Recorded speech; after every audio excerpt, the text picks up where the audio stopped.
This is a paper nautilus. It's a type of argonaut. Basically, an octopus that can build its own shell. The ones that we get down here are Argonauta nodosa, but there's about 7 species worldwide. They spend most of their lives out on the open ocean, in the deeper water riding on the currents, but occasionally will wash up on our shoreline or in the bay.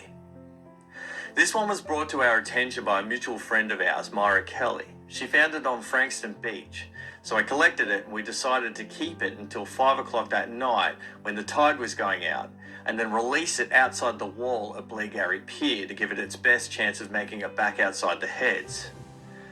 Unfortunately, about halfway out, it started to panic. She went very pale, she was breathing heavily, and she was trying to expel the eggs out the side of the shell. You can see me tucking them in there so they didn't get disconnected any further.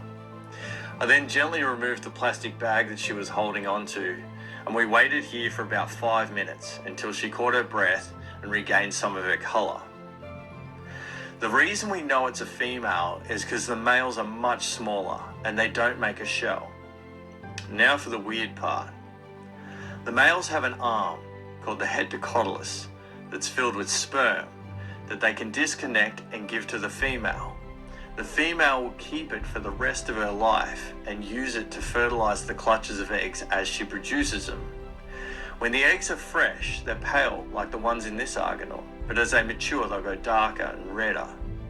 Some of them have multiple clutches of eggs and multiple heptacotyluses inside the shell.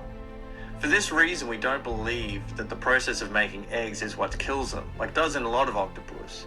We think it's the sheer exhaustion of being thrown around in the shallows and eventually washed up on the shoreline.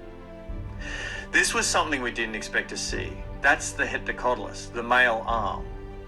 We were super lucky to catch it, but even luckier to watch it crawl back into the egg mass, something that's probably never been filmed before. I had to go in about that point because my camera was leaking, but Jules stayed around to make sure the argonaut was alright. As you can see, the colour was looking much better, and she was looking a lot happier, even though she was exhausted. We think that she would have used the cover of darkness to escape out the heads. But we wish her the best of luck, and from Jules and I, thank you for watching. All the best.